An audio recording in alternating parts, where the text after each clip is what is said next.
Hi. Today I want to talk about something that's a little more in the realm of like mental health as opposed to writing itself. But this, comes in the territory of writing as well because one of the things I've discovered is writing, and I think maybe any creative pursuit is just as much of a mental exercise as anything else. And if your mental health isn't quite good, then the other stuff will suffer as well. And this notion comes up quite a bit with a lot of my clients, and it's the notion of shoulds, shoulds, supposed tos, have tos, musts, these sort of things. I should be writing more. I'm supposed to be further along in my book than I am. I really have to get my career back on track. This sort of language, that sort of thing. And the hard part is that, or I should say, the tricky part is that when we use that kind of language, I should be doing something. I'm supposed to be doing something. I must be. I have to. What we're saying at some level to ourselves is that there's a rule book in the universe of how our lives should be supposed to be going. That you can kind of find it floating around out in the universe. Is like, oh look, see right here, it says on page 47, Cliff should already be writing his sixth novel by now. And there's no rule book. That's the good news. There's no rule book. The bad news is there's no rule book. But there's no rules on how your life is supposed to be going. And I've gotten so used to this now that whenever my clients use language like this, it just goes off. Oh, I should be doing this. And it's like little fireworks go off. And some of my clients have gotten to the point to where they catch it now, too. That I keep reminding them.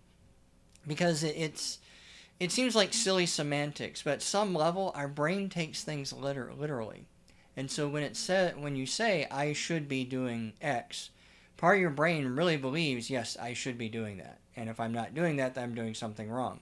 If I'm doing something wrong, oh, bad stuff will happen. And that usually causes depression, that can cause anxiety, and then we have to do things to help mitigate that depression and that anxiety, which can lead to other things. For some folks, it can lead to things like drinking, substance abuse, sleeping too much, you name it, avoiding things because it causes us discomfort, which makes it harder for us to do things. So yeah, we see this a lot with writers. Is I should be writing, but I'm not, and now I'm anxious because I'm not writing, and now I have anxiety about writing. So now I'm gonna avoid writing, but I should be writing, and it just kind of keeps the cycle going, and that's what keeps a lot of people stuck. Is they feel like they should be doing something, they're supposed to be doing something, that makes them feel uncomfortable. So now they avoid doing the thing that they feel like they're supposed to be doing. It's totally undermines the whole purpose of things. So the key to all this is to remind yourself that one, there is no rule book. Two, you don't have to do anything. As something that my dad said, and as a caveat, my father is a former Marine, a Vietnam vet, rides motorcycles, hunts, fishes, does all this stuff. He told me once, a long time ago, the only thing you have to do in this world is die. We haven't found a way to get around that. Everything else is optional. You don't want to pay your taxes? Don't pay your taxes. You don't want to pay rent? Don't pay rent. You want to eat food? Don't eat food. But there's consequences to those things. If you don't pay your taxes, then you're on the run from the IRS the rest of your life. If you don't pay your rent, you'll come home one day and all your crap will be out in your front yard and the doors have all been locked. If you don't eat food, you'll starve to death and die. There are consequences.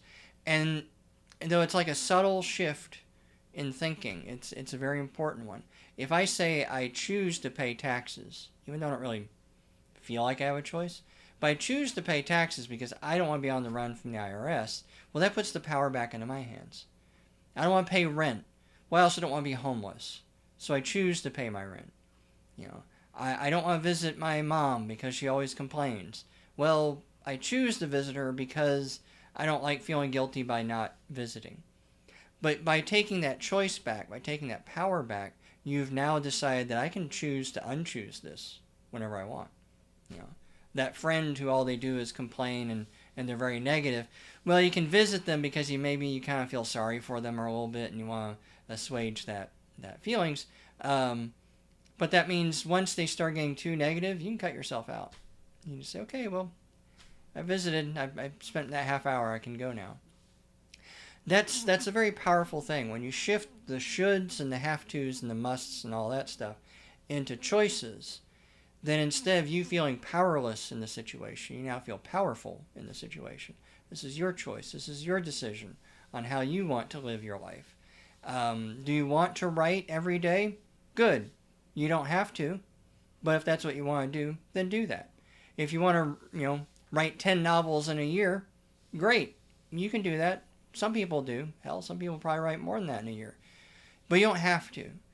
You don't have to be any further along in your career than you think you need to be. You don't need to be doing any of these things. The only real needs that you have is you need food, you need air, you need water, you need a little security, and you need some kind of shelter. And that's it. Well, we're humans, so you need some kind of companionship too. That's really about it. You don't need to do anything else. When you start talking about needs, you start making it a life or death situation. You need oxygen. If you don't get oxygen, you die. You don't need to make 7 figures by the time you're 30. You're gonna be fine. Humans have existed for thousands of years with no money, and so we're fine with that. So like I said, it's a subtle shift in our thinking, but it can be very important. So whenever you catch yourself throwing out a should or a supposed to or a must, kind of argue right back. I mean, it's kind of crazy because you're arguing with yourself, but argue right back. Who says I have to do this? Who says I should be doing this? Where's that coming from? And that can be a whole another topic, and that's kind of like where you get in the realm of like it's good tomorrow have a counselor to talk about, to kind of work through where do some of these shoulds and supposed tos and have tos come from. Some of it is clearly environment. It's our society. If you watch, a lot of the booktubers out there, people who make videos about writing, they may not say you should be doing these things, but it's the strong implication. When you listen to somebody like Chris Fox, who's great, I like Chris Fox, but he's a machine when it comes to writing, and most people can't keep up with that. But if you watch a lot of his videos, you kind of get it in your head after all, like, well, maybe I'm supposed to be doing that. Maybe I should be writing like 5,000 words an hour or something like that. Be nice, but not everybody can do that. So anyway, so like I said, I've been trying to pull us into writing, but it makes, it's clear across a lot of things that once you start challenging these shoulds and these supposed tos that are inside your head, then you start noticing a lot of depression and anxiety disappearing because now you're in control. Now you're making decisions, not this ephemeral they that says you should be doing something. But anyway, I will talk to you later. I hope you found this interesting.